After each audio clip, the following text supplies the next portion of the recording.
Hello, everybody. Welcome to the second episode of Star Watch. This is the show where we talk about Star Wars movies in chronological order. My name is Dennis, and today I'm joined by Kerley. Hey, what's up? Paul. Hey, kids, want to buy some death sticks? And Stampy. Oh, God, we're doing this. Hey, guys. All right, so this episode is all about Star Wars Episode 2, Attack of the Clones. So let's go through a little bit about this movie. This came out in 2002, written by George Lucas, directed by George Lucas. A little bite that. There we go, that's the info. That checks out. That checks out. Checks out. Real quick, the same year that Spider-Man came out, and I believe Harry Potter, if I'm not mistaken. Yeah, interesting. Yeah. Those movies did infinitely better. Also interesting, this is the first Star Wars film to use digital, to be filmed on digital rather than film. That's interesting. Yeah, the first time that Ebert saw the film is like, it looked kind of cheesy because my theater was not in digital, so I need to see it again. And then he finally, like, oh yeah, it did look better when I got to see it in digital, but he was kind of had mixed thoughts about trying to change the way the whole film industry works because Lucas just likes computers a lot. Yeah, he does like computers a lot. So, let's start off with the opening crawl. And am I gonna read it this time too, or? Well, I don't have You got it, this, so man. You did such a great job last time, man. All right. I'd do it if I had it. I don't. I mean, the opening crawl is available on the wiki page, so. Snap. Real quick, Harry Potter and the Chamber of Secrets was this year. My bad. Yeah.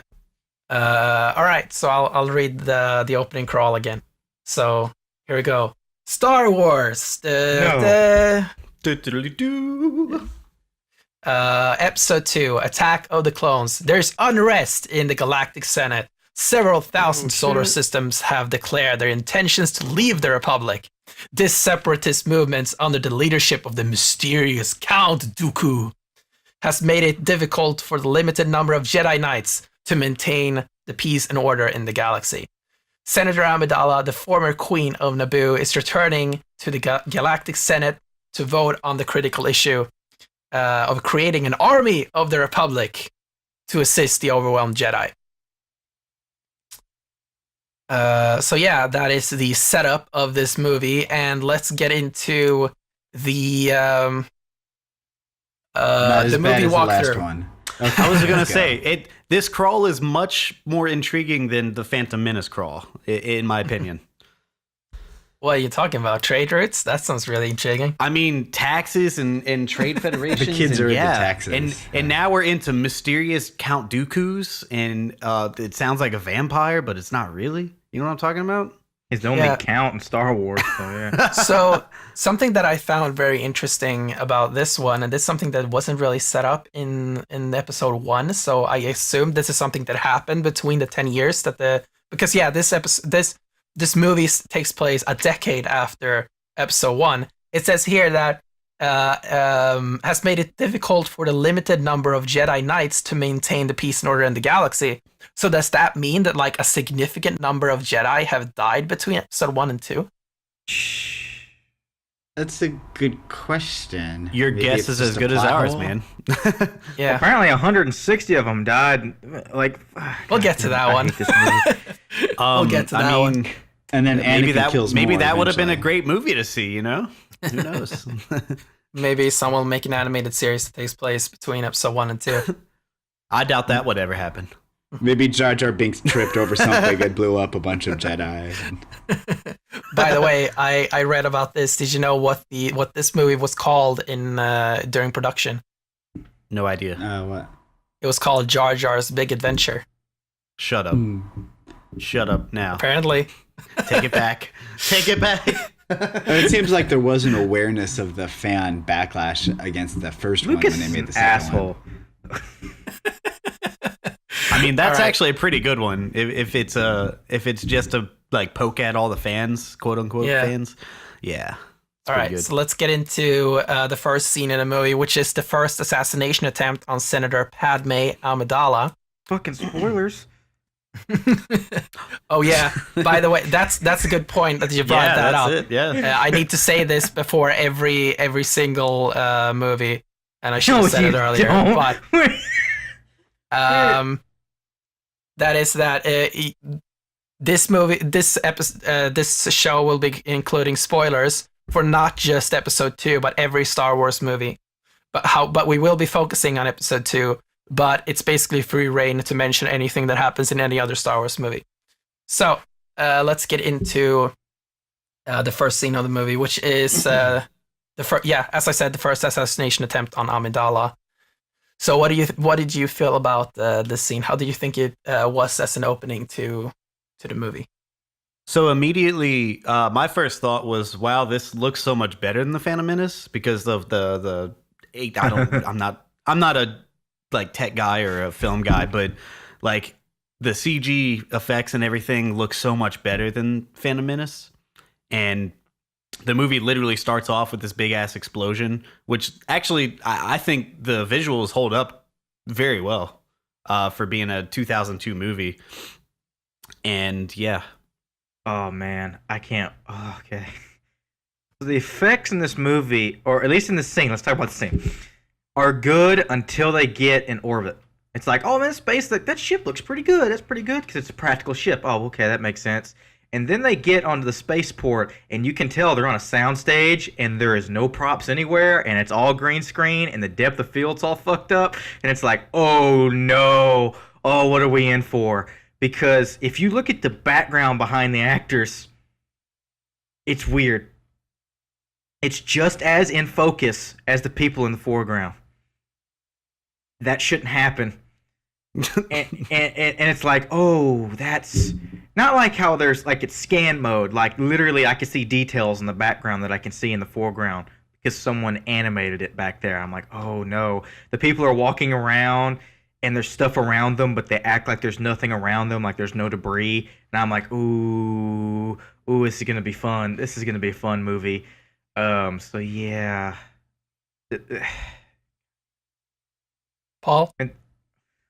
It's okay enough, I suppose. Don't really know why anyone wants to kill Padme after the other stuff is over. How much of it is a fake crisis, or how much of it is actually wanting her to die? But I guess it's at least something's happening. Explain that. Yeah. So later on in the movie, we find out that Newt Gunray, the viceroy of the Trade Federation, is the one who ordered the murder on Padme. Oh yeah, they and do I meet up assume again. the reason So I guess he it's wants vengeance? the reason he wants her dead is, I assume, because she can vote against the Right. They don't want her voting the against the army. Yeah. yeah. That's what I got assume from that's- it. Like Yeah. they know that she's going to be opposed to this vote, so they want to basically take her out. That might not be the case, but that's what I assume is the case. How does this fucking republic work that one person can change the tide?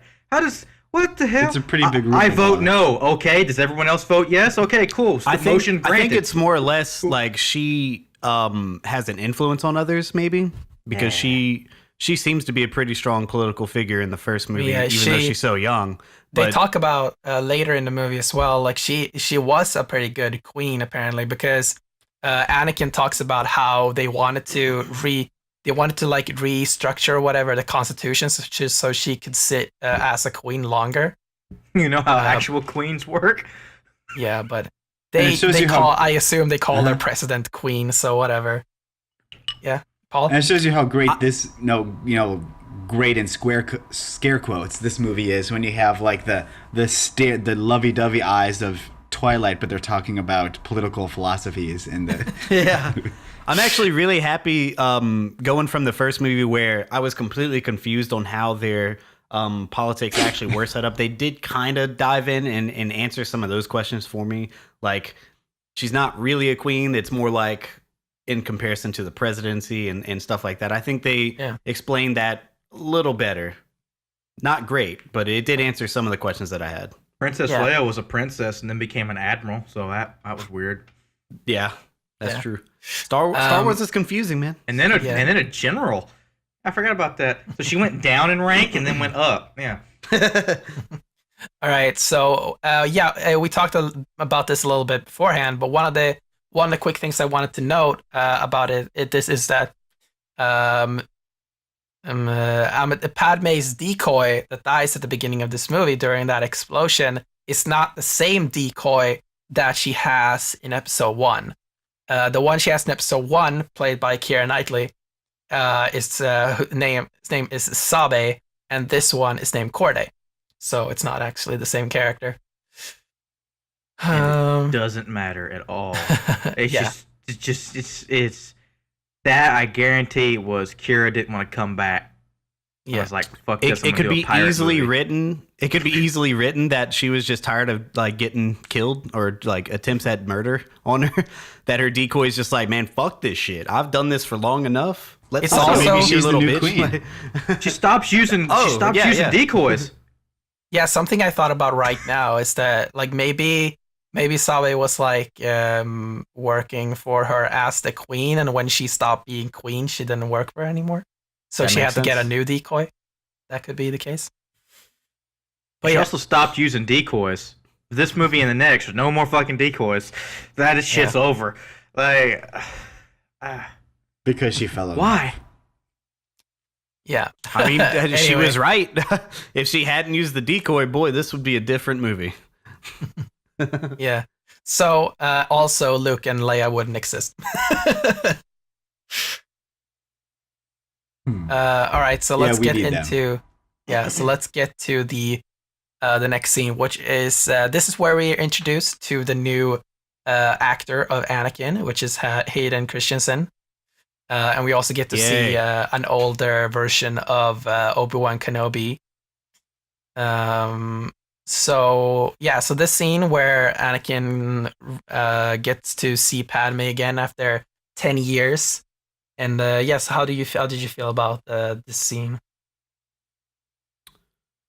I felt honestly like Anakin was a little creepy the way he was like he mentions like I thought about her Obi-Wan every day since we've left or whatever, and I'm like, yeah, it's kind of creepy. Like, I mean, where she sees him and she's like, oh, hey, you're that little boy. It's, hey, Annie, you're grown up now. And he's just like bonering up. And I'm just like, dude, come on. This is weird. Like, go easy there, buddy. Go easy there. Oh, but wait, it gets creepier. It ramps up to sexual harassment, technically. Yeah, but like, and then she turns. Could you stop staring at me? I'm uncomfortable.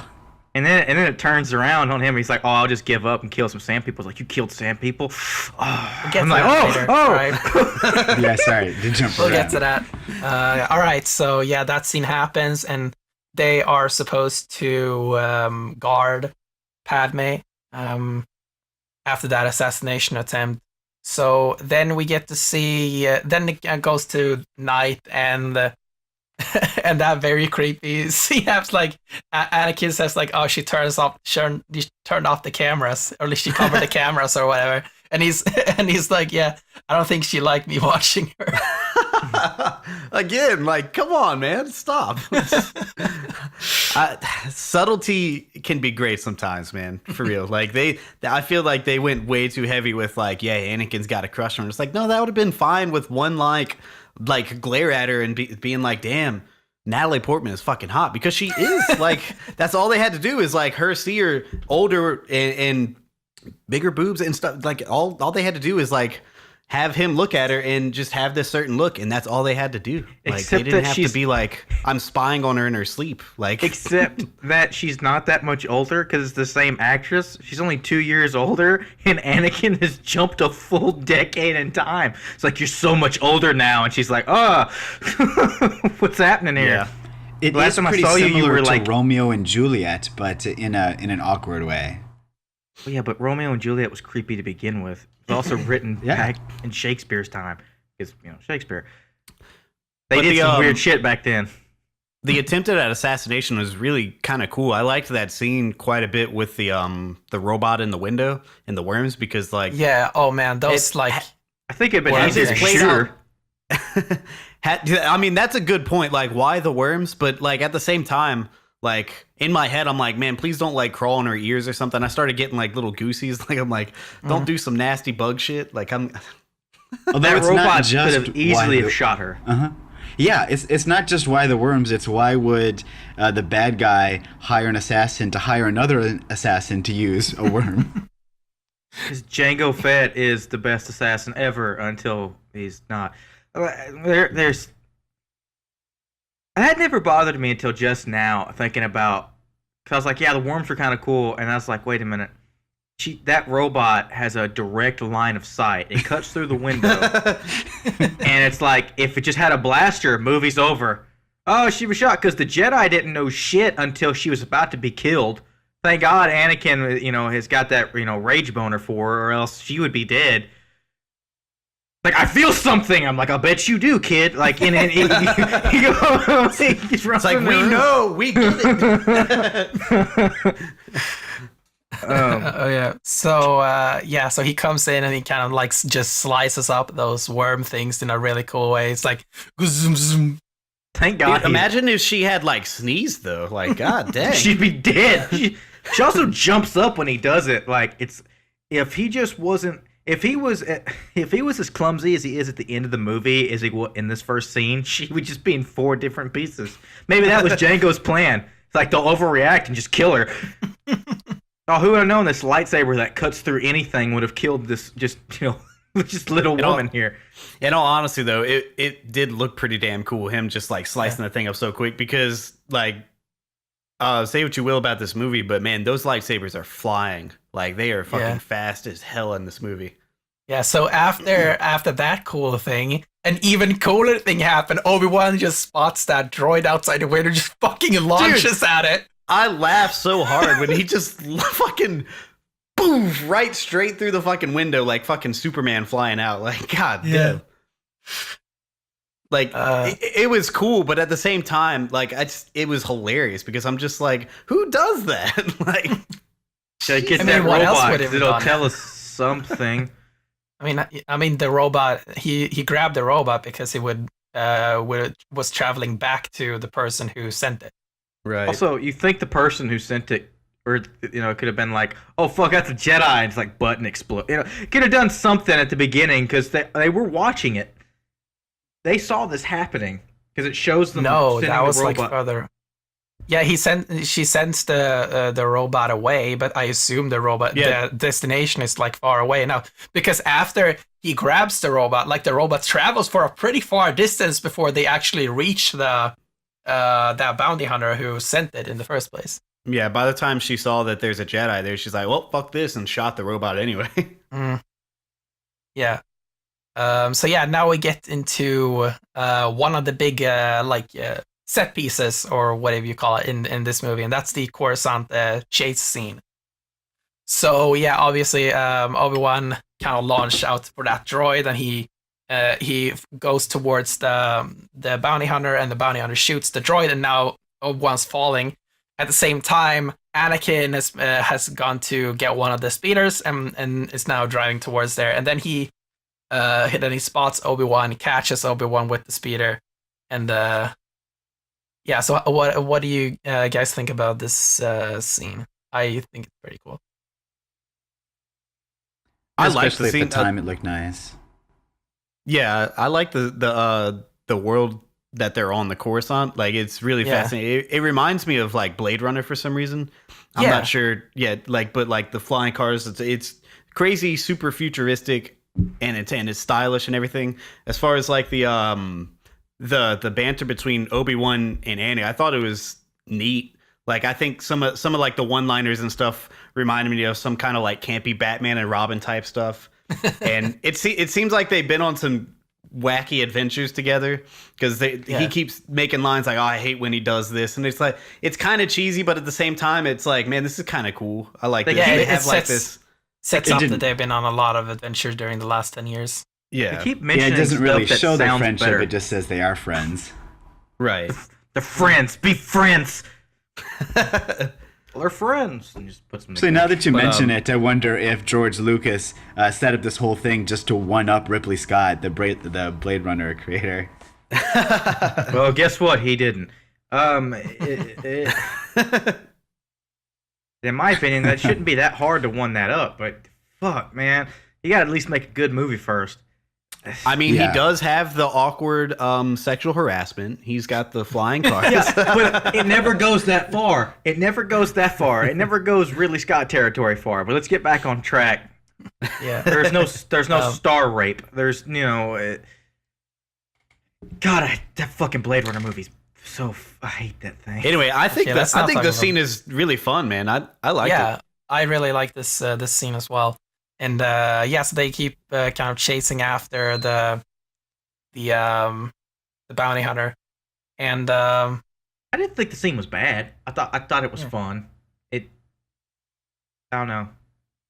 There's I something like that magical they- about the Star Wars universe, and everyone that watched it wanted to see more and live in it and explore and make more stories. And it's just cool, like, oh, we always wanted to see Coruscant, and now we got to a little bit more. It's Yeah, a bit exactly. of a it's a bit of a tone shift, but other than that, Yeah. On top of that, they further exemplify that Anakin is still a pilot. You know, he's still this badass, like not pod racing now, but yeah, they still.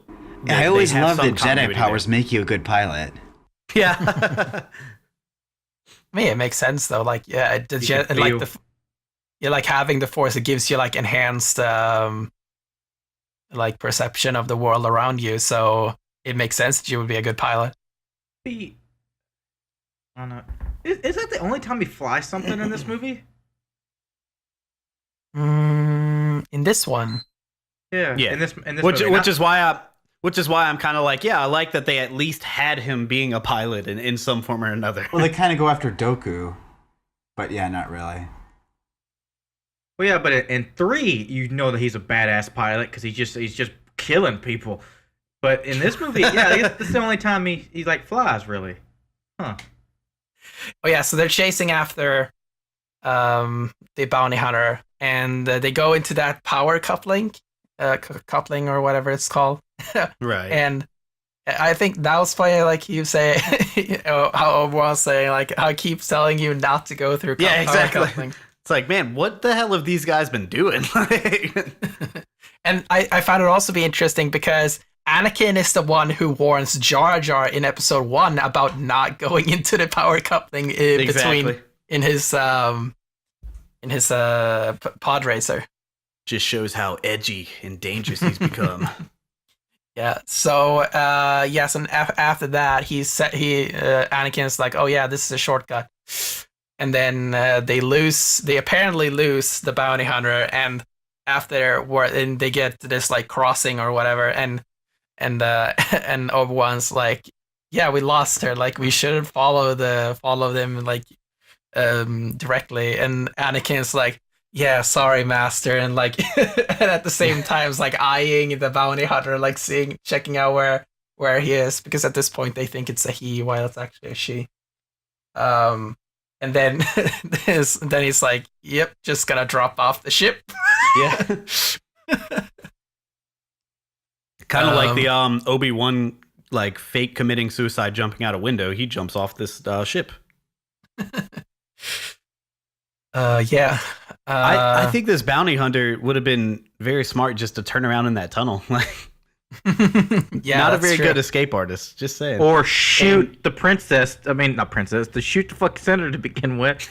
This bounty hunter I thought has it- issues. I thought it was interesting. It was kind of weird. I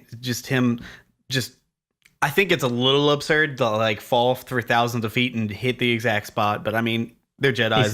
They're he's a magic. Jedi. They're fucking wizards. So, but yeah. That yeah, leap so in after- logic doesn't bother me at all. Sorry, Dennis. Yeah, so after that he lands on the other speeder, and I really like that scene where he's like climbing on her speeder and like trying to stay on it and all that stuff. I thought that was pretty cool. Oh yeah, and then you like slightly see her face change, like giving you a Yeah. hint that it's like a changeling or whatever. I Which thought that would was have been cool, a 'cause better plan to for assassinate. like a split second. I was like, did her fucking head just change morph or something? And then you find out later, yeah, it did. She should have just Yeah. turned into Jar Jar Binks and then took out a gun. Oh, Misa kill Padme. Why they should have done something more interesting there. Like, what if like it had turned to like Qui-Gon or something crazy like that, and just to throw Annie the fuck off, like. Yeah. All right. So after that, they crash the speeder and they go into the bar. I think that is what is a pretty cool scene, the bar scene.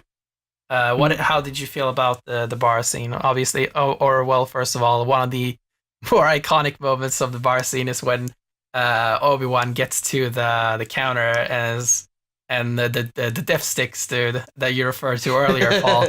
Comes forward like, "Oh, I want to buy some death sticks," and he's like, "You don't want to buy me death sticks." What the fuck is that? I can't figure out what is your product. It can't be something. It can't be a drug, because if you have a drug with the word death in it, you're not going to get any customers. Yeah, it's actually supposed to be cigarettes.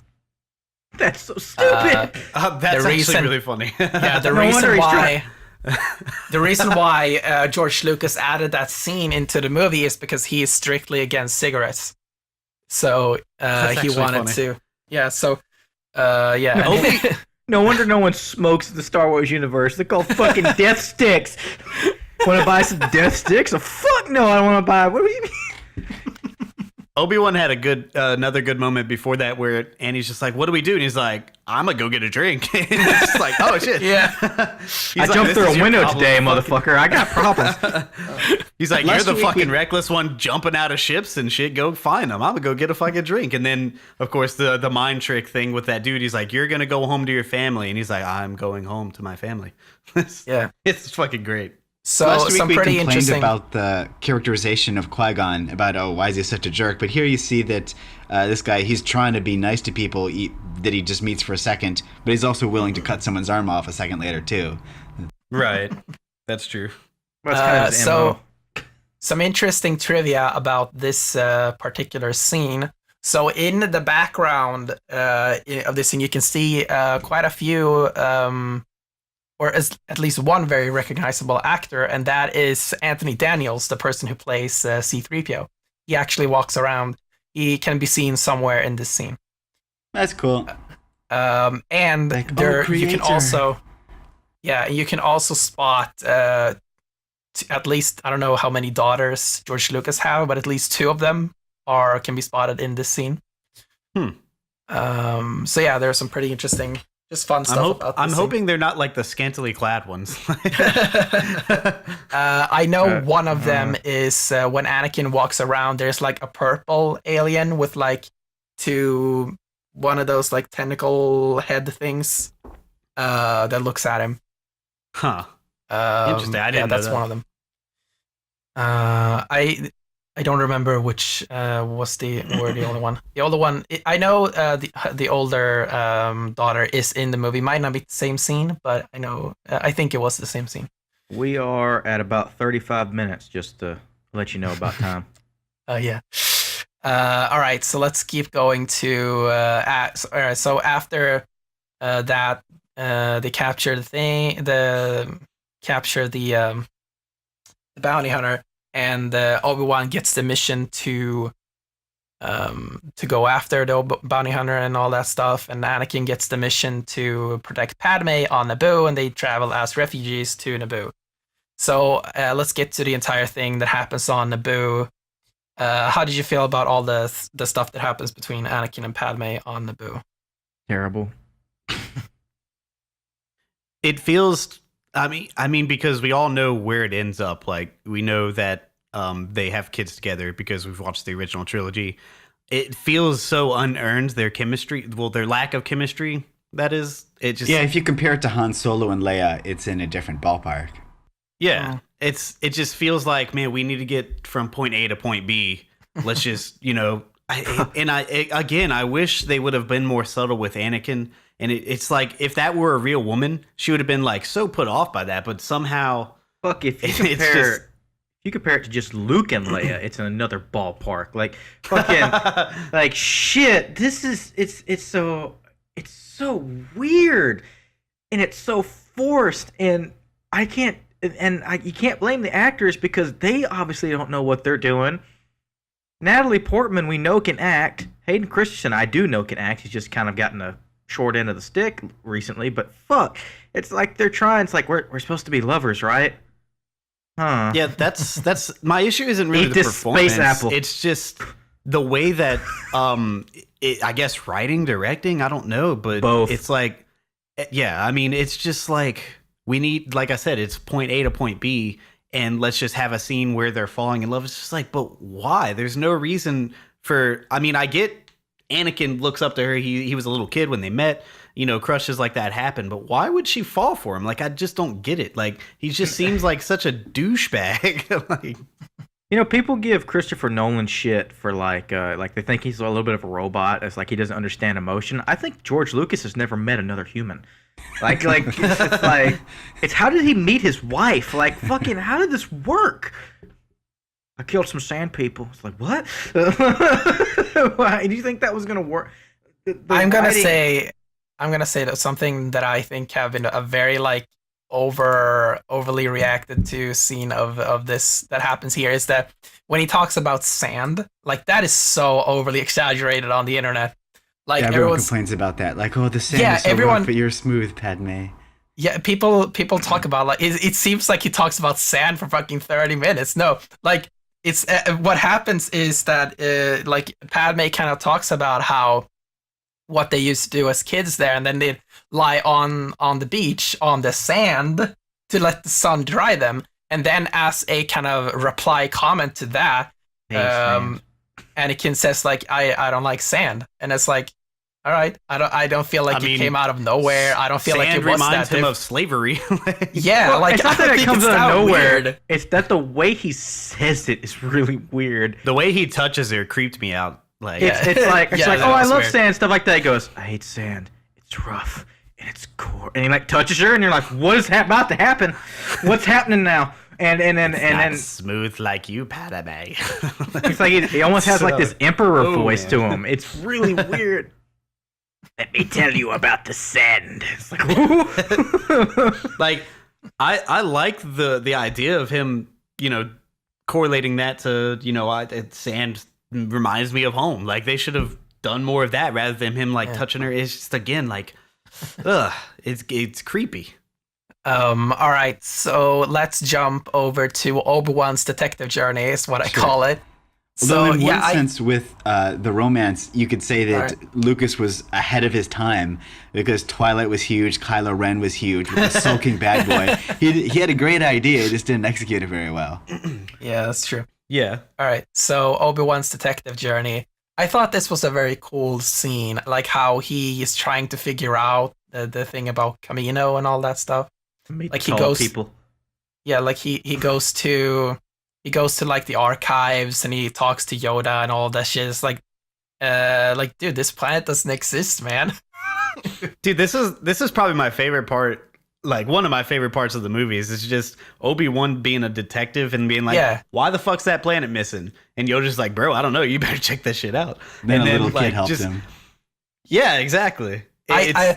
I thought the scene with the younglings and Yoda, I thought that was very, very interesting because clearly Yoda had the answer already, but he wanted to make it a lesson for the younglings that he was That's a teaching. good interpretation. Yeah, so he was like he was talking in a very similar way that a teacher talks to kids, like in a very like he talks like Socratic method. yeah, he's kind of making fun of Obi-Wan a little bit, like just to make like the kids laugh a little bit, and the kids Exactly. laugh okay. at one point. You know, Okay. And so like, what's the problem? And Obi-Wan Yoda clearly knows the answer. Like, yes, someone removed it, and then he's like, no one. And then one of the kids says like, oh, someone removed it from the register. And it's like, yes, that's right, that's correct, that is correct. And yeah, so I kind of interpreted that as Yoda already knew the answer, but he wanted to make it a lesson for the younglings in the class. I think Yoda just likes fucking with people because he does that when there are no people around.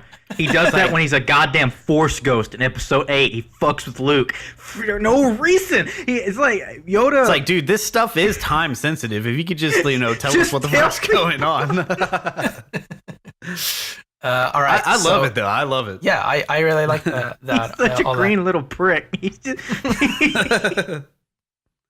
Yeah, so then he goes to Camino and he gets to see the clone army and all that stuff, and they talk about Sifo DS and all that.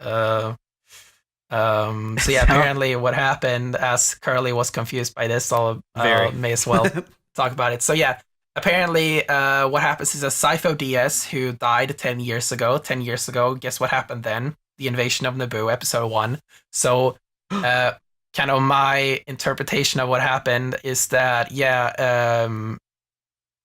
someone sent Sifo DS to order the clone army, and let's be honest, who wants a clone army? Palpatine, so it was probably Palpatine who ordered him to go there. And then, since Sifo DS died 10 years ago, presumably he was killed on his way back. Because Palpatine didn't want Sifo DS to tell anyone else in the Jedi Council about the clone army. That is my interpretation, not necessarily canon. That might be what happened, but that might also not be what happened. The only thing that really threw me off about it was like, so in that theory, so Palpatine orders him to set up this whole clone army thing. Like, why doesn't he ever follow up on it, or like set up some more security, or, you know, like whoever was in charge of actually sending him to do this, like, why haven't they returned? Why hasn't this come up to them? Or wouldn't they be worried, like, you know, it was another Jedi, he just disappeared, and they're like, he just, like, Obi-Wan just goes there and he's basically welcomes, you know, wouldn't Palpatine be like, hey, if another Jedi comes here, play dumb. That was probably the case, because something. The Caminos aren't evil. Like, they made this army on the behalf of the Republic. That's what they think. And that's why when another Jedi comes, they're like, hi. And they treat the situation like it's normal, you know? Yeah. And Obi-Wan kind of like, oh yeah, that is why I'm here. Of course, that's why I'm here. You know, and he starts asking questions, and they're like, yeah. And they treat the thing like it's a normal situation. Like, they expected a Jedi to come sometime and kind of look at the clone army. What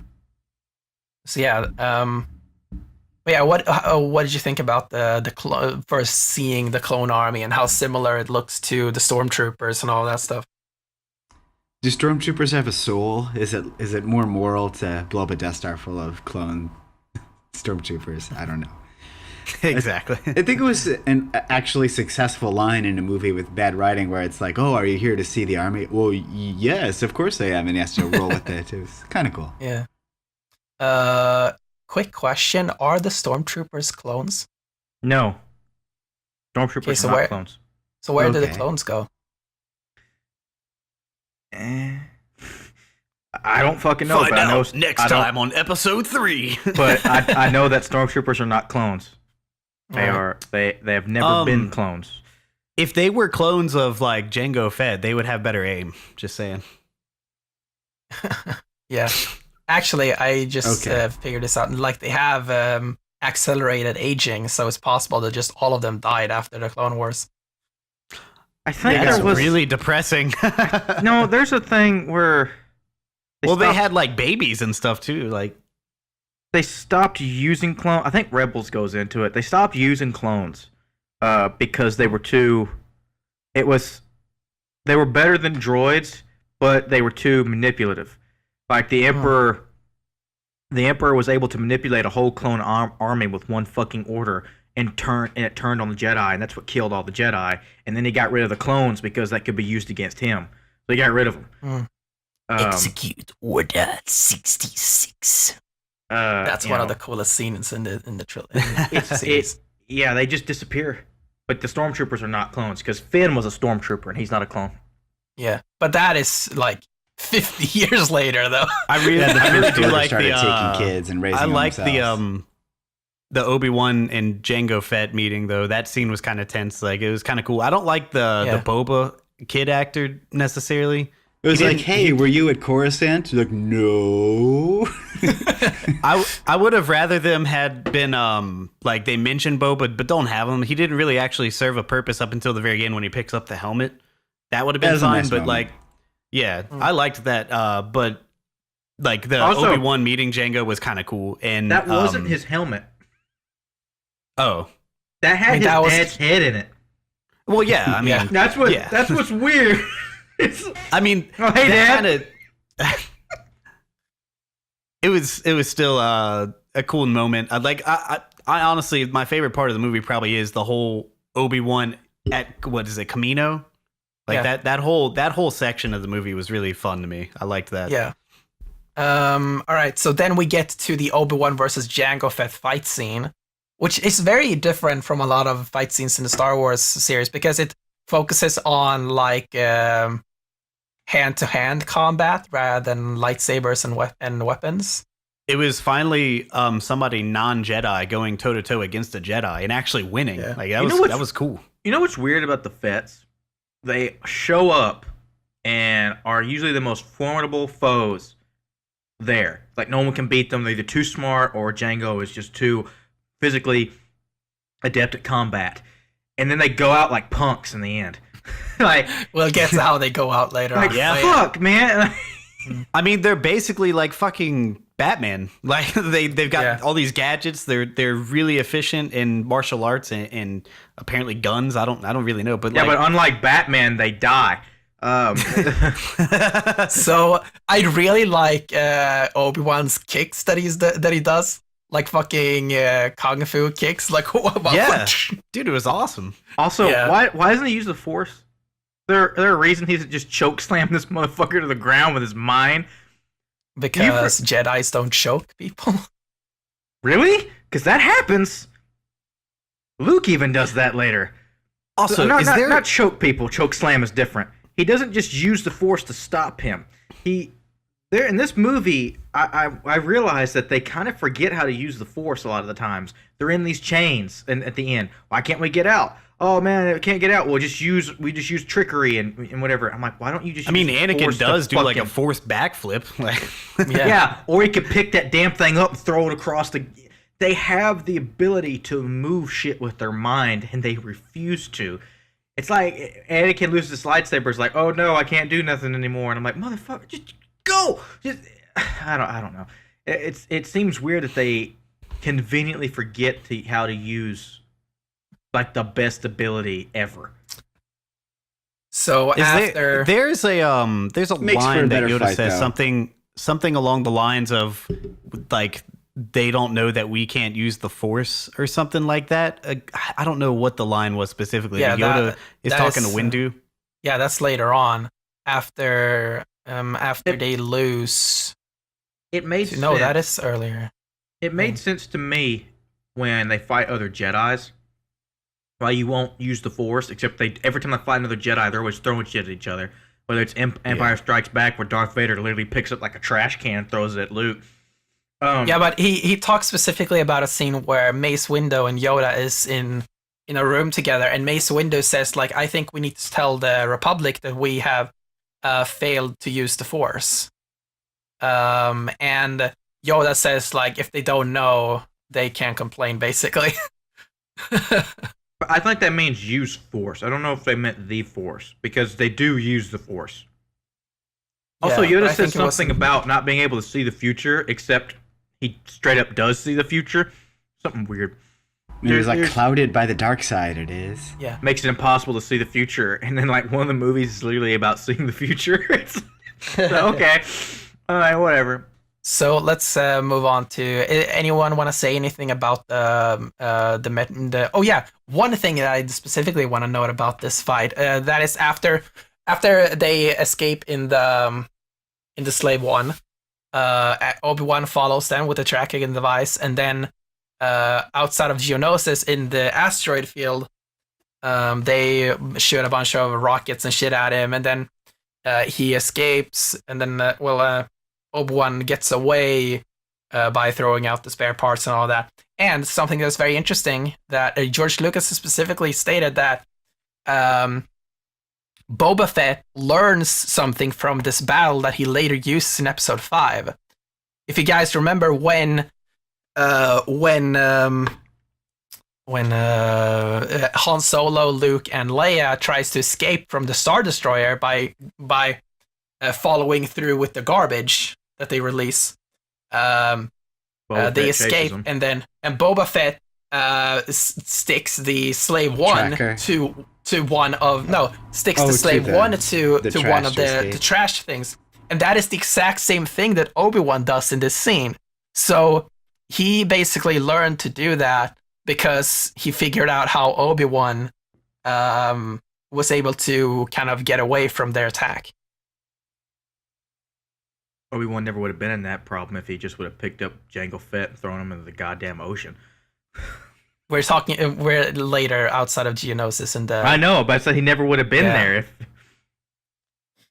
Anyway, so then there are actually a lot of references to the original trilogies in this one. They're just not as there's a lot of them. We're gonna get to one of them now. That is Anakin and Padme's adventures on Tatooine, and this is one of the really cool scenes because it really goes back to Episode 4, right, where they go and meet the Loras family, which is the family that Luke ends up growing up with. Right. And I gotta say, the casting for Owen Lars, spot fucking on, man. Like, he looks exactly like the dude who plays Owen Lars in Episode 4. Yeah. Yeah, I agree with that. It was cool to see the little house and stuff and meet those characters. Because if I hadn't watched this movie before, I wouldn't have expected that. It starts to fall apart when you realize that Luke lives with those people and that Darth Vader didn't know he existed. That's a good point. I'm like, wait a minute. Oh, no, you knew these people. Yeah. I mean, I bet there's some kind of... No, the reason is George Lucas made a movie. But yeah, then he goes to save his mom. And he kills a bunch of Tusken Raiders. Then he comes back, and now we come to the scene that you guys want to complain about a lot, so... If only he would have come back like in one of those 10 years, he just all could have been avoided. That's my biggest problem with this movie is the fact that he only goes to save his mom because of these nightmares. When in the Phantom Menace we leave off and he's like, I'm gonna become a Jedi. I'm coming back, Mom. I'm gonna save you. I'm gonna save these slaves. And then what? He just was like, man, I'd rather play Batman and Robin instead. This is so much fun. And then now that she's in mortal danger, he goes and tries to save her. It's just like, what the fuck? And then he murdered, like, I totally understand the motives of murdering these raiders and their family. I get that. But then he goes and talks to Padme about it, breaks down, and she's just like, oh, well, everybody gets angry. And I'm like, what? This dude's a psychopath. He's creepy. He's touching on your skin, talking about sand. And now he just murdered a bunch of children and women and raiders. And then you're just like, bro, everybody gets angry. It's like, what? He did, however, follow through with his promise. If you realize that Tatooine was on the outer rim and was beyond the Republic's reach, which is big if you get to Phantom Menace and stuff like that, it talks about that in the slavery. In A New Hope, there's no more mention of slavery. There's still Tusken Raiders and shit like that, but the Empire has a massive presence in Tatooine. Who do you think brought them there? Yeah, it was probably old orphan Annie who shows up. It's like, guess what? This shit's ending. Except that he totally misses the fact that his son lives with these people that he knows and has the same goddamn name. But he doesn't know that he has a son for the majority of the time. That's he finds out in Episode 5 that he has a son. Mussolini makes a train run on time. Vader takes care of slavery. So, what I would assume is the case. Well, first of all, I wanted to mention my theory for why he didn't go to save his mother earlier was that this is the first time he's on his own since Episode 1. So I think that is why he went to save his mom, because he probably didn't get permission by Obi-Wan to do it earlier. And he was living his dream the whole time. He wanted to do this. His mom wanted him to do this. But he didn't get permission to do it the first time. He just kind of, this time that he does it, he has a dream and is like, fuck it, gotta go save my mom. He just goes and does it. He also doesn't have permission to go marry a fucking senator and does that too. I think the logic that is following, if you believe that Anakin is literally crazy and none of his decisions make sense because he doesn't live in the world of logic, then that starts to make sense. That's the only way this makes sense, because nothing that he does makes any logical sense. except So- for getting mad and killing the Tusken Raiders. I understand that. You just killed my mom. I'm gonna kill all of you.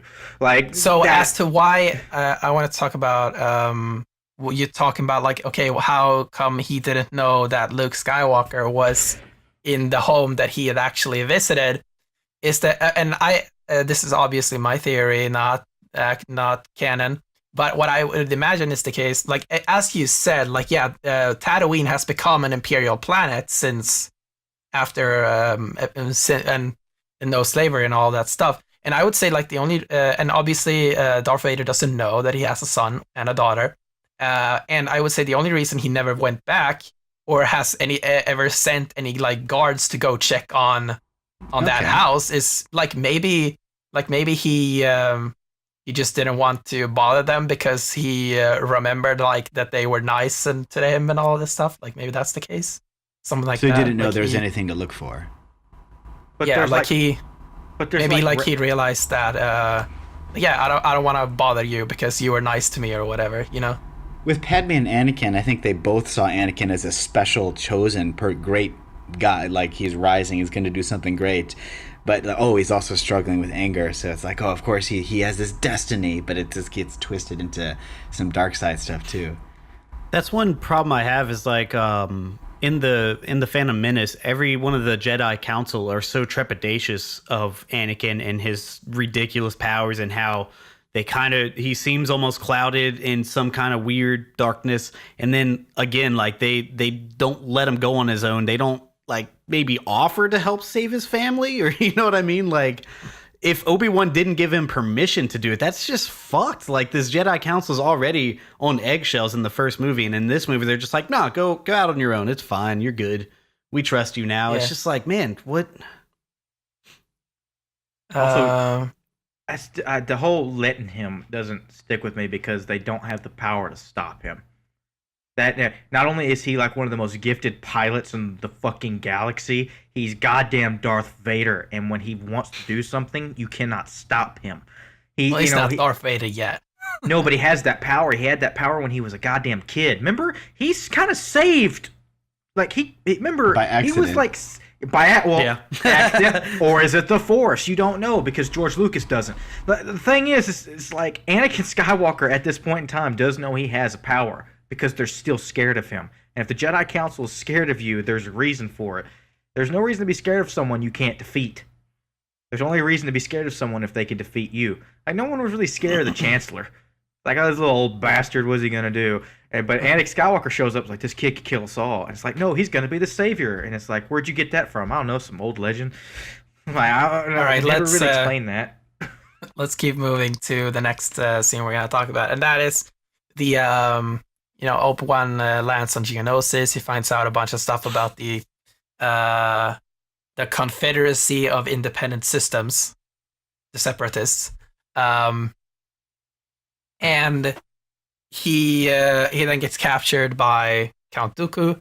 And I want to talk specifically about the scene between Count Dooku and Obi-Wan Kenobi, because I personally very much misinterpreted this scene when I saw it, like when I was younger, and I found it very much more interesting now when I've rewatched it recently. And that is the fact that it is not like it's not the scene, where from like episode 5 where Darth Vader is like, join me and we can rule together or whatever. That's not really what Dooku is trying to do. More specifically, Dooku is like more trying to make Obi-Wan understand what they're dealing with, like that the Supreme Chancellor is actually a Sith Lord. He was kind of right. Yeah, like I mean, 100% right. yeah, and I think that really sheds the light on how the prequels kind of deal with light and dark in the way that it kind of doesn't. Like basically, there are so many. As I've said, I don't know if I've said it on the show, but I know I've said it multiple times off the show, and that is in the prequels, there's not really a defined version of light and dark. It's more specifically multiple allied groups that kind of change who they're allied with dynamically throughout the trilogy. And then General Grievous shows up. He's just General fucking Grievous is evil. epic as shit, man. I fucking love that guy. but we'll talk about him in the next episode. So yeah, how did you guys feel about this scene? Last week I talked about how much I liked the Emperor as an actor. Right here, it's Christopher Lee. He was both Scaramanga in James Bond, and also before that he was Dracula back in the day. And I think it's cool to be a kind of a villain, to have that that creepy vibe of the guy that did Dracula coming and being a Jedi character that's, I guess in this case, not like the Sith guy, but maybe he does have the evil Sith lightning ball powers. It was cool to see him. The problem, wow, you literally nailed the hammer on the head with Scaramanga, but I'm like, yeah, but do you remember Man with the Golden Gun? That movie's not great. That has some problems. Let's stick above better in this movie, but yeah, Christopher Lee is great. It's just, damn, could they have given him more to do? He's just, I'm gonna stand here with my cool chain necklace, and or if that's his cape, but and then walk around. There's a lot of meetings in the trilogies. Yeah, there's that's a Star Wars trope in general. Like, you never really learn enough about the villain. Villain in quotes, because like Dennis said, there is some gray areas on what is right, what is wrong. I know more about Dooku than I know about Snoke. Yeah, I was thinking that. Yeah, or Darth Maul for that matter. Like, they do the same thing with the Emperor in the original trilogy. They do the same thing with Darth Maul, Count Dooku. I mean, really, the only villain that we get to learn is Palpatine through this trilogy. Yeah, and Darth Vader. Yeah, of course. Yeah, so, and Kylo Ren in the sequel trilogy. In the sequel movies, it's not a trilogy yet. But yeah, let's move on to the next big scenario, which is the droid assembly line. What did you guys feel about this? I hate it. I like one aspect of it, but I don't like another aspect of it. I fucking love when 3PO and R2 are together. Like, I would watch an entire movie of them just being idiots. Like, well, 3PO mainly being an idiot. Yeah. But on that, I want to say, like, yeah, I love C-3PO and R2-D2 being together. What I don't like about this scene is how random it all is. As I mentioned in episode 1, I really don't like how the final battle of episode 1 is like all won by luck, And what I don't like about this scene is how C-3PO kind of just stumbles into this assembly line and whatever. It's all like so random.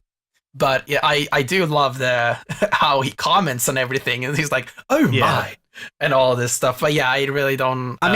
Like how random it all is. It never really pans out to where it's not like 3PO under that droid armor saves the day, like saves the galaxy. It's all never just really comedic relief, right? R2 and C-3PO are like the Chris Farley and David Spade, the fat guy, the short, fat, and then a skinny. They're a good combo. I like that. Anyway, let's. We also have is there anything else to say? It's cool. Like, they run around, and R2-D2 is being an asshole. Bumps C-3PO down, and he's like flying. And also, this is the first time we see C-3PO flying, which is interesting. R2 flying? What the shit? Or no, yeah, R2 and D2, I mean, not C-3PO. Like, why doesn't he do that more? He moves so damn slow all the time. I said this image of like C-3PO raising his arms up and taking off like a fucking missile. Fucking turns into Iron Man straight up.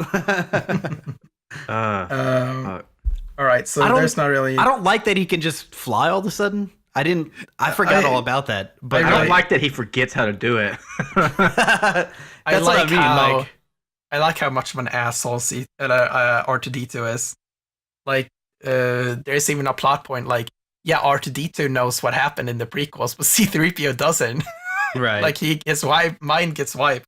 And there's even a joke about that. Like, they made some kind of Lego recreation of the movies or whatever. And C-3PO was like, what are you talking about? I don't know what happened. And then R2-D2 just gives him a ship of everything that happened. He's like, oh my god, I have all my memories back. Anyway, and also in this scene, which is pretty important, Anakin's lightsaber gets cut in half. Right. And he's like, oh, not again. But yeah, so next up they get out into the arena, And man, there's a lot of different scenarios cut into each other. Like you have the droid assembly line, which cuts immediately into the arena fight, which cuts immediately into the Battle of Geonosis, which cuts immediately into one of the best lightsaber battles in the trilogy. Oh man. It's a lot of action going on here. All right, so the arena fight. What did you guys feel about that?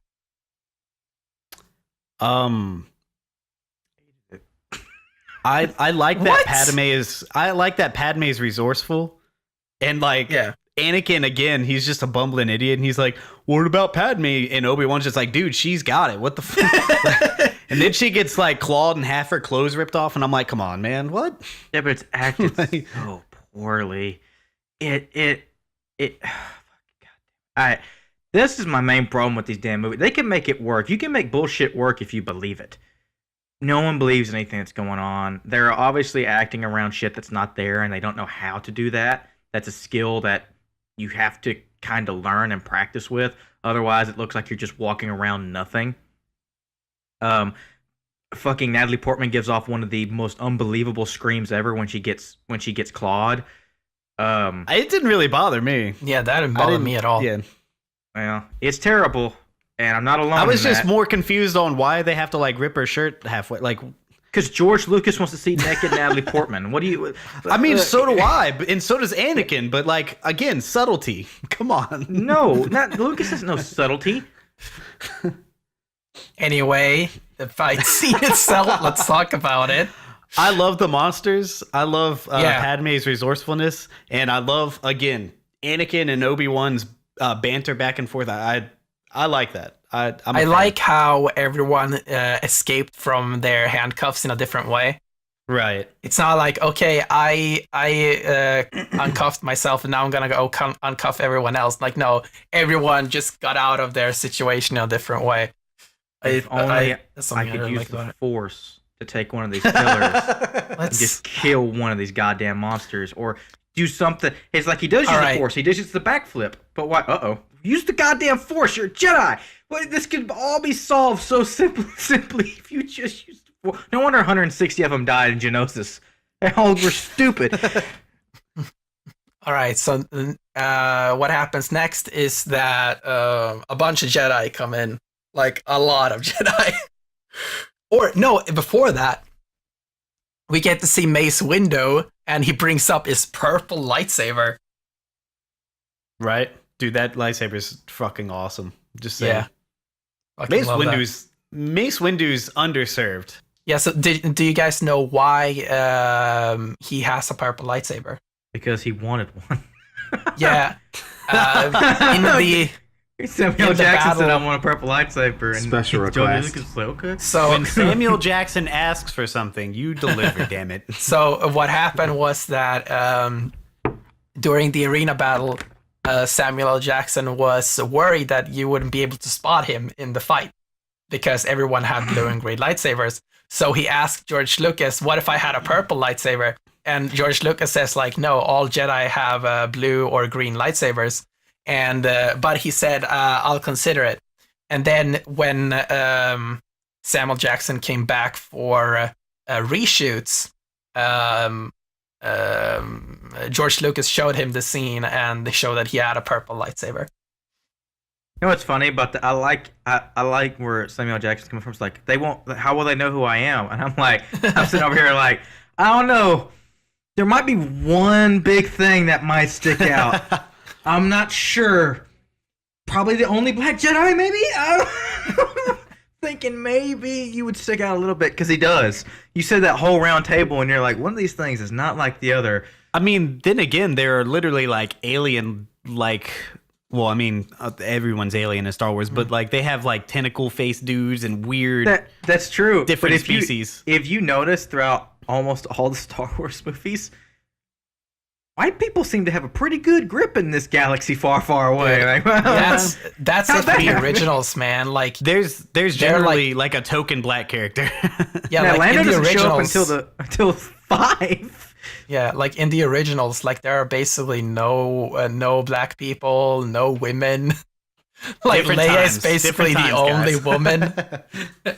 I believe Leia and Mon Mothma are the only women in the original trilogy. Wow. And then in But episode Samuel L. 1, Jackson must be happy because this is the only movie where he doesn't yell. it's also the only movie where he seems genuinely bored. Every line that comes out of it, it's like, "We're coming to take you." It's like, man, really? This is the energy you're giving us? This must have been a fun movie to shoot. Coming to take you, motherfucker. Anyway, let's get back to the arena fight. What do you guys feel about this fight? I think it's pretty cool. Like, this is trivia. This is the most lightsabers we've ever seen in a single scene of Star Wars. By Yeah, a I long thought it shot, was I'm epic. sure. Yeah, I thought it was fucking cool. It's one scene better than all the movie. I would say like the last 15 minutes of that movie is very exciting. Very exciting. Yeah. Yeah. I just don't believe that all those. When I started seeing people Jedi get like taken down and stuff like that, and I'm like, what we have seen of Jedi up to this point, a blaster versus a Jedi, you're just gonna die. But then you see Jedi getting like shot down and stuff like that, and I'm like, how's this happening? There's 100 of them. What the fuck? It should literally be back to back, and then just it's like all of them are getting cut down. Like you can't stop them, except that these Jedi forgot how to use the Force and fight. Maybe that kind of showcases that all Jedi aren't as skilled as the characters. Yeah, they're our main not characters. all equal. Guess so. Yeah, They all suck. they kind Their of. midichlorian counts are just bogus, man. Yeah, maybe there's a reason as to why Obi-Wan Kenobi, Qui-Gon Jinn, all these characters are the main characters because they're the good Jedi. Although They're the good Obi-Wan ones. does get fucked up by Django. I'm just saying. Yeah, because he Oh, forgets yeah. how to use the Force. Like, wait a minute, if I just took this bastard's jetpack off and threw him in the ocean, he would be screwed. Yeah, On I another can- note, he dies because his jetpack's fucked up.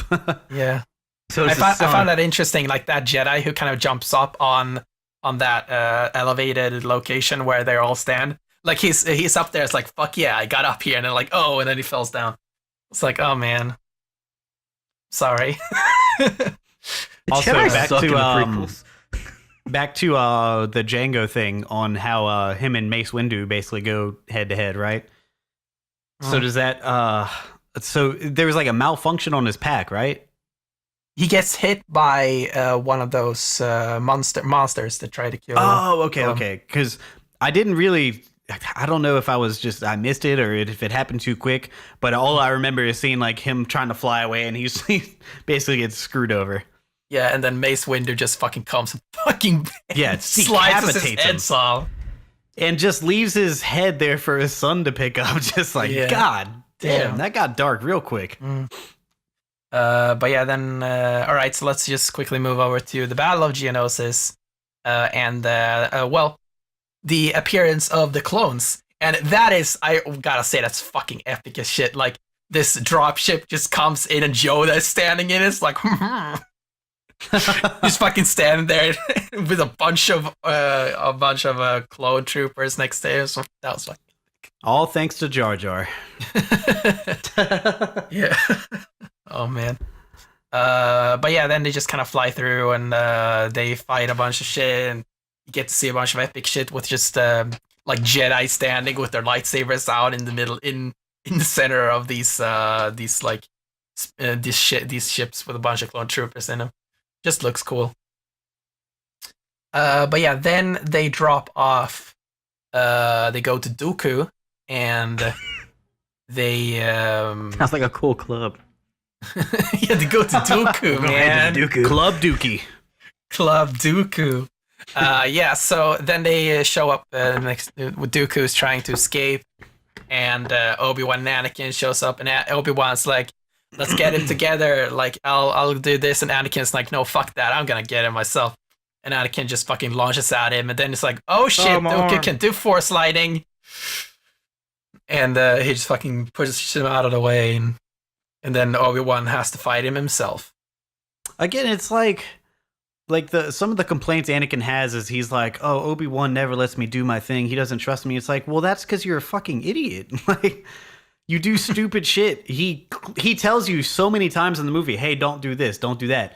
Anakin is just freaking rebellious, man. He just, Yeah, but if he would just, if you are like naive and all that stuff, you don't know that that's the case. Like, Right. you don't really know that you're naive when you are naive, basically.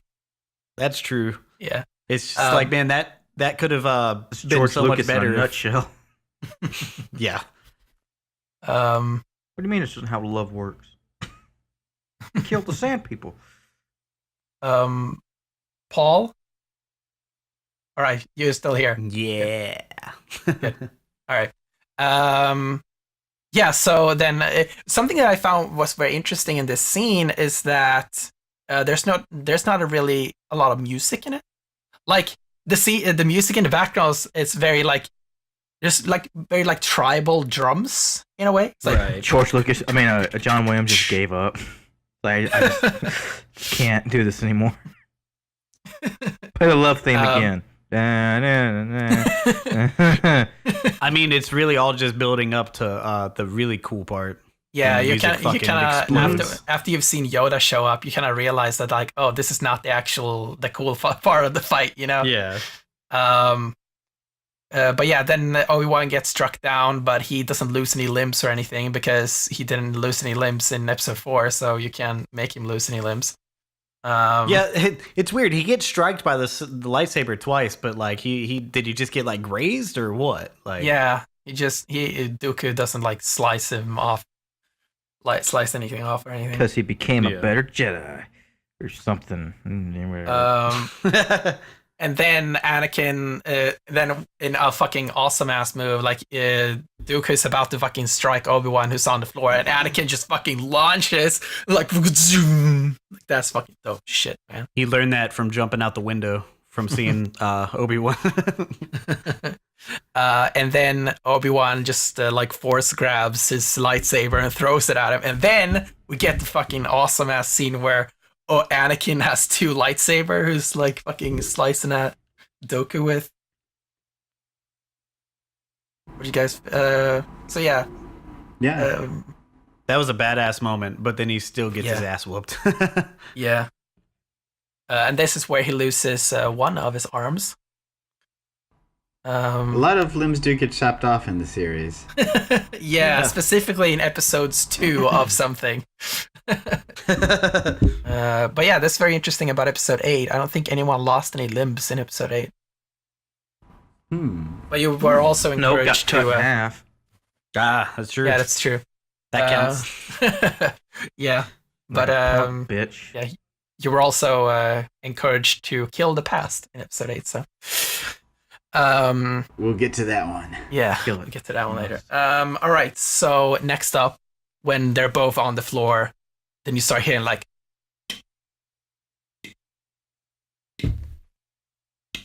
And then fucking Yoda shows up, and he's like, yo, I'm Yoda, what's up, man? And everyone's like, and then Strange dialogue choice, but it's still cool. Yoda, I am, sup you, Dooku. What's up, fuckers? So I can imagine like the first time you're watching this, like, Yoda, all right, that's interesting. Like, what's Yoda gonna do? And then Yo, you he's do gonna this. float and shit on him. That's what's gonna happen. So then they do like all of this fucking Force, where they're basically showing like who's the best with the Force or whatever, and then Dooku's like, it's clear that we can't fucking whatever do things with our Force, but with our skills with the lightsaber. And then it's like, and, you know, he fucking brings up his lightsaber, and Yoda then just shoots him. yeah, and then,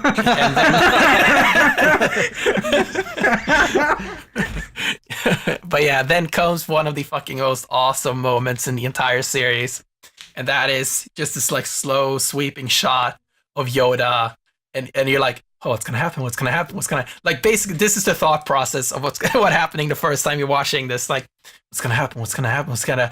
Oh shit! Is that a lightsaber? Oh my god! Oh my god! Oh my god! Oh my god! He's having a lightsaber. He has a lightsaber. Oh, he has a lightsaber. And then Oh my god, he can stand up straight.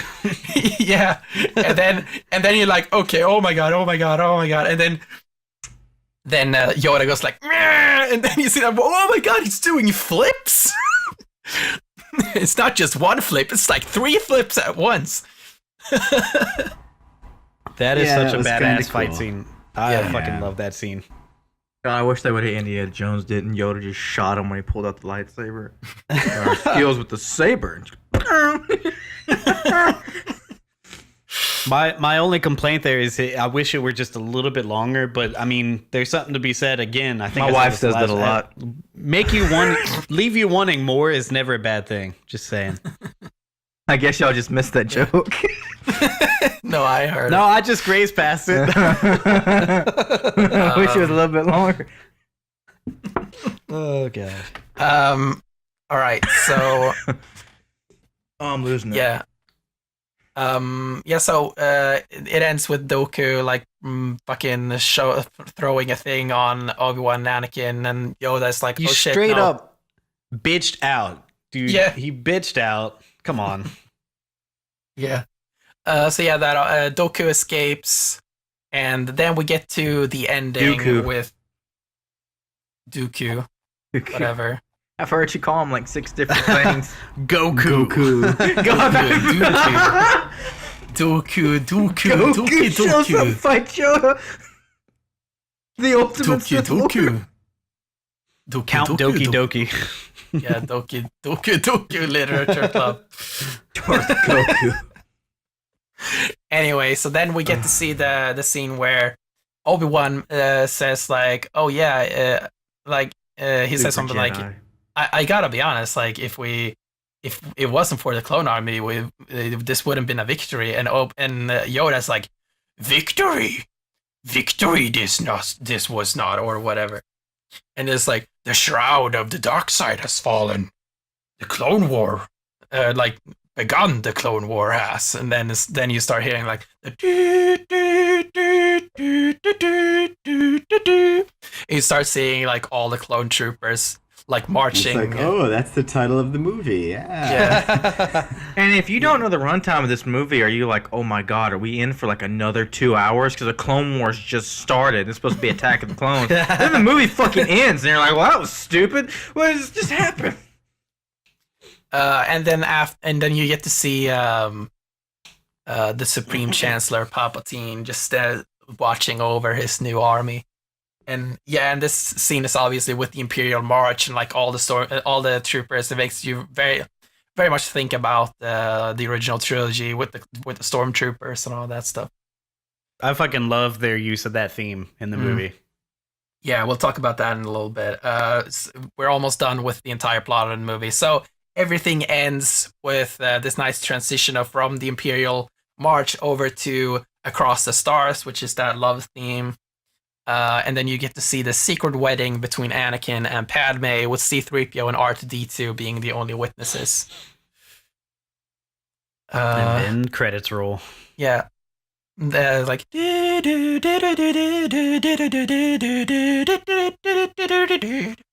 basically. Man, you enjoyed this a lot more than I did.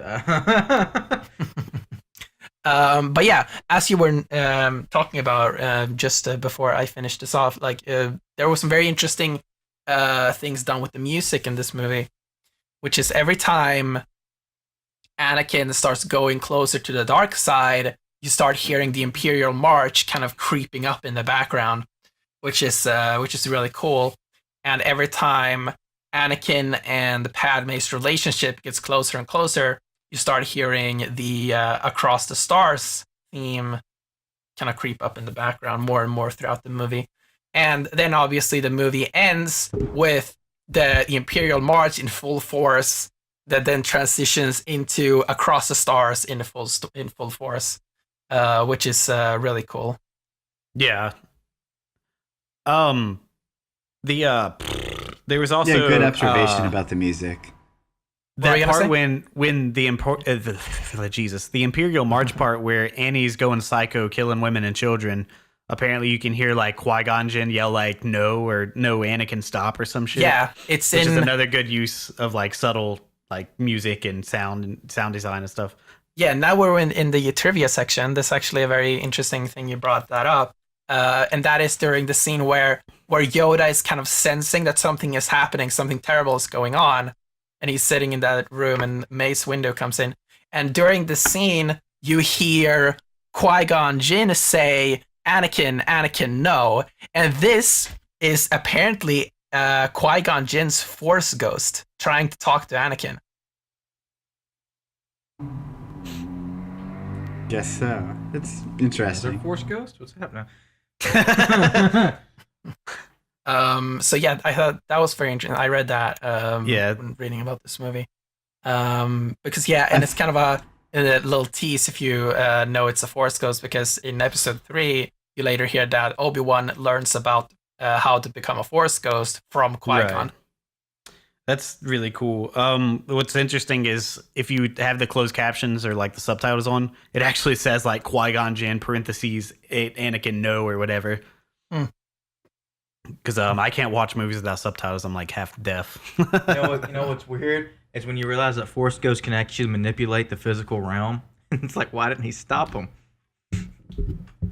Hey man, Yoda's a beast. Hey, Yeah, that's above everyone. this man. whole Man, series of Yoda movies starts is the- falling apart. Yoda is the unsung hero of this movie. Like every scene that he's in, like for people bitch about his CG or whatever. I mean, whatever. I could care less. I think every scene that he's in this movie is fantastic.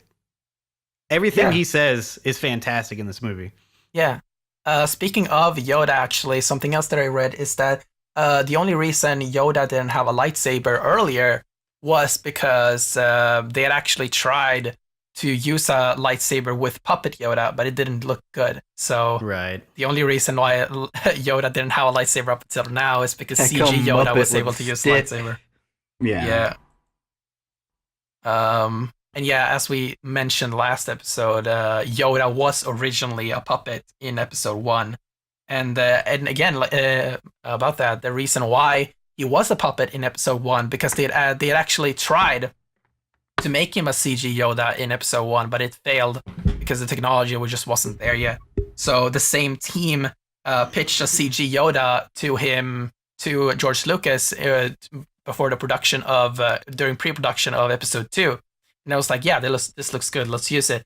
And actually, Only 3 years makes a difference, I guess. yeah. So actually, like the scene they had used to kind of show it off to George Lucas was a recreation of episode 5, a scene with Yoda in episode 5, where they'd actually replaced puppet Yoda with a CG Yoda, which is interesting. I want to see that. But yeah, anything else you want to talk about before we go into the ranking? One thing that I just recently noticed is that the actor that did Django Fett went on to be the chieftain in Moana. It's the same actor. I didn't know that. I haven't seen Moana yet. I want to watch it. It's actually pretty good. Yeah, I've heard it's pretty good. People say it's better than Frozen and Tangled, so I'm like, okay, it's got to be good. Well, it's not hard to be better than Frozen. Man, I like Frozen. I I'm didn't. one of the few. I like Frozen, but I like Tangled more. Personally. We'll Yeah, I do the probably Disney would agree with Princess podcast next then. All the Disney movies. Like, oh man, Jesus How would- many Christ. could there be? aren't there like 50 movies or something like that? Yeah. Dude, there's Now more that than they own 50. everything ever. Yeah. Oh man, that would literally take a year to complete. But yeah, is any other additional things you want to add to the discussion? I'd also want to recommend the documentary called The People versus George Lucas. It's really well done about the love, hate, love relationship that fans have with George Lucas. Interesting. I haven't watched it. That's awesome. But yeah, It had critics from France that actually appreciated Jar Jar Binks for some reason culturally. okay. I do appreciate the lack of Jar Jar in this movie. Yeah, I think that George listened to some of the rage, maybe. Yeah. Oh no, this whole I- movie was a reaction to Phantom Menace. Yeah, It it seems was- like Yeah, it. definitely. I mean, It I would, didn't work, I would but, definitely he tried. say that you're right, but the good thing that they took away from that is the lack of Jar Jar.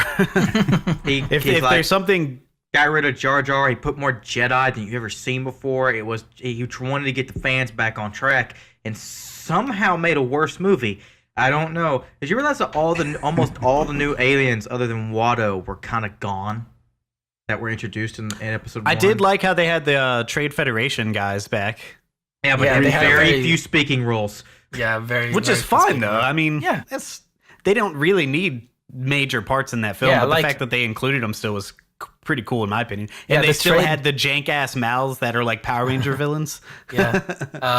Yeah, like the Trade Federation weren't the main villains in this movie, so it kind of makes sense that they were kind of in the background. But yeah, let's get into the ranking. So, Bottom. so yeah, is it better or worse than the Phantom Who wins the Menace? race to the bottom? This movie is the bottom. It is the worst. It God damn. It's so. It doesn't do some things as bad as Episode 1. Some ways it's a little bit more exciting, but it's a worse movie. Episode 1 always has the fact that it just kind of got all of its caricatures really racist for some reason, and all those caricatures are gone in Episode 2. But then Episode 2 decided to say, well, if we get rid of that, then what if we make the acting worse? It's like, no, George, you're supposed to go the other way. You're supposed to go the other way, and no one stopped him.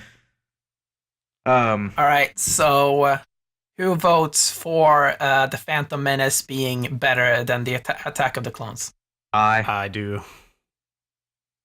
I would not. I respect that as a critical opinion, but for me, I think even bad romance is better than no romance. So I'm gonna put 2 a little bit higher for me.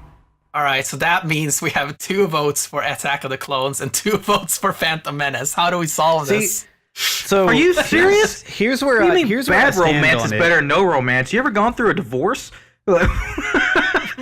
Because I have. I've been through 3 of them. Let me tell you, that there's a difference. And less Jar Jar, etc. I feel like Phantom Menace came together as an actual movie better than this one, where it's just this one felt completely lost the whole time. And I mean, there's so many parts that I enjoy about Attack of the Clones. Like, here's the thing. If I was to give you my Star Wars rank list, it's the same thing as ranking anything. This is the bottom of the list for me. However, I still enjoy this movie. I like every Star Wars movie. I don't love Attack of the Clones, but even though it's at the very bottom, I still enjoy the shit out of it. Like, I'll watch this, several times in my life and still get some enjoyment. There's so many good scenes, but as far as like it coming together, I feel like Phantom Menace did a better job at presenting an actual movie, whereas this one just felt like they didn't know, like they know they had to get from point A to point B, and then they just went with whatever to get there. I hate both these movies, but I agree with you. Phantom Menace is a much better film structurally. It's it's better written. The acting is better, though not much in some respects, but it's better. The editing is better. The effects in some parts are better, which is weird. This Attack of the Clones, it seemed like a rush job in almost every single way. The line readings are awful on almost every account. The actors seem either bored or confused.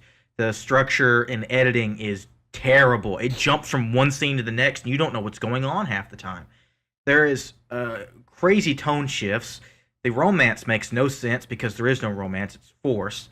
And some of the CGI I think is kind of overcrowded too. It's like almost too too fast to even look at. Keep track of. It's a bad movie in every respect. It doesn't work. I think Attack of the Clones has more exciting scenes, like action-wise and everything.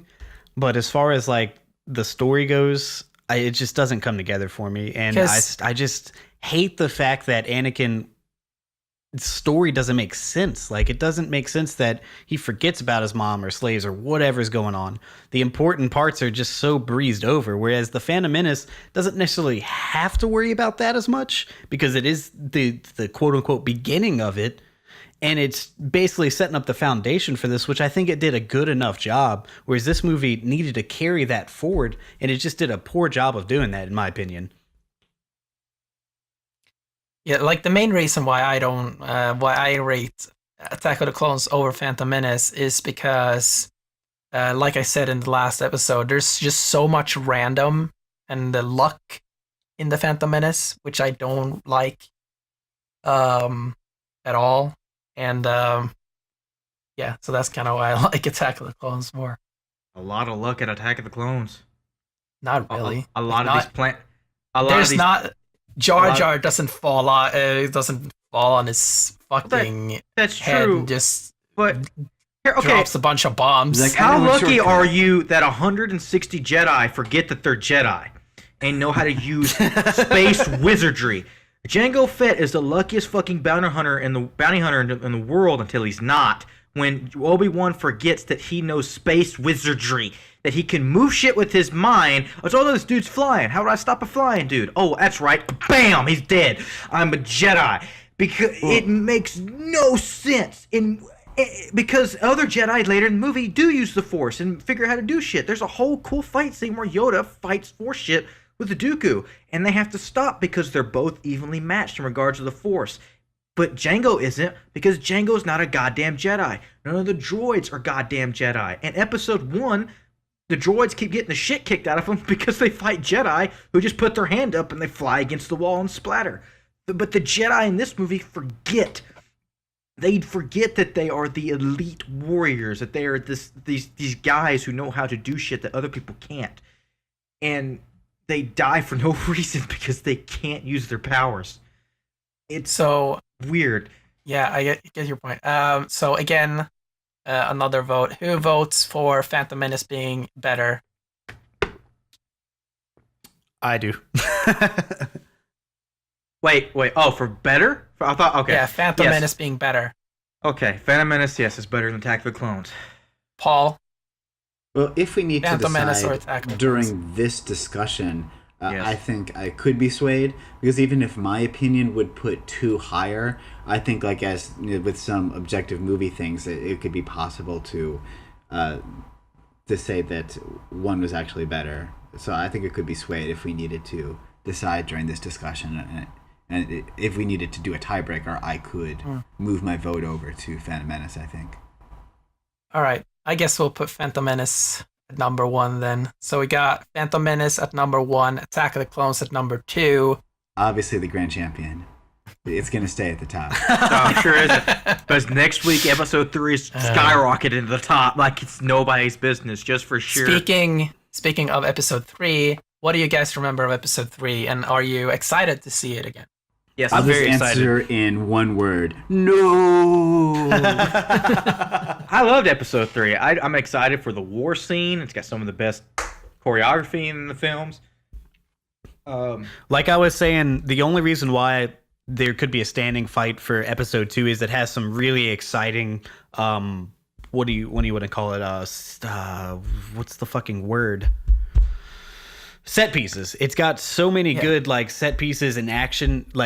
I think it does a better job at Attack of the Clones from my memory. But again, I haven't watched the prequel movies like maybe one time since the original release. So I mean, as I was going into watching Episode 2, I was like, maybe it'll be like rewatching Phantom Menace, where it pleasantly surprises me. Whereas It did. in a sense, it did on the action, but the story just doesn't work for me on Attack of the Clones. Whereas, like, I feel like Revenge of the Sith, the way I remember it, the way I actually came out of that theater as a kid and being like, that movie was fucking awesome. I'm actually really looking forward to rewatching it again, and I hope it doesn't let me down. I think that movie's going to surprise everyone here by just how dark it is, because it kind of goes off the deep end in some areas, and it's like, oh yeah, this is a sad movie. It gets sad. Yeah. Shit happens. Yeah, what I say always about Episode 3, I would say it's like one of the only movies that when I watch it, I wish it goes another way every time.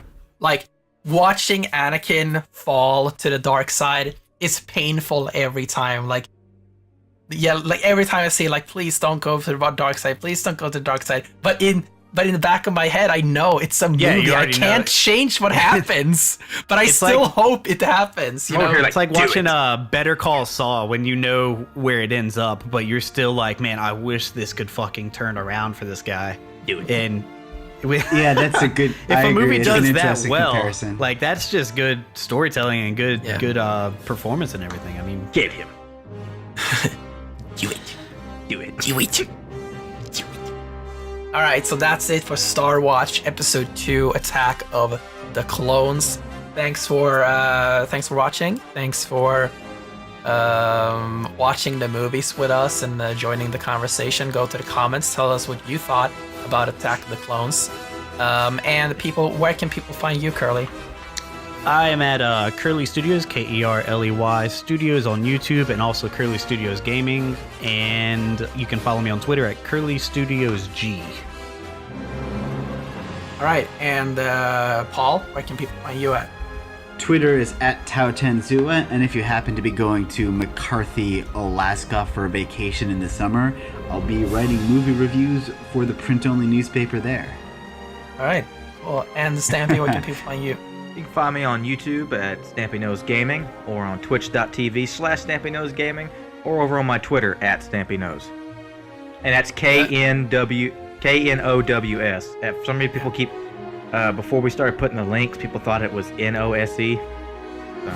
Well, all the links will be in the description. You can find me at Dennis_Lofgren on Twitter. You can follow the channel at Rebreak Radio on Twitter. Join the Rebreak Network Discord group.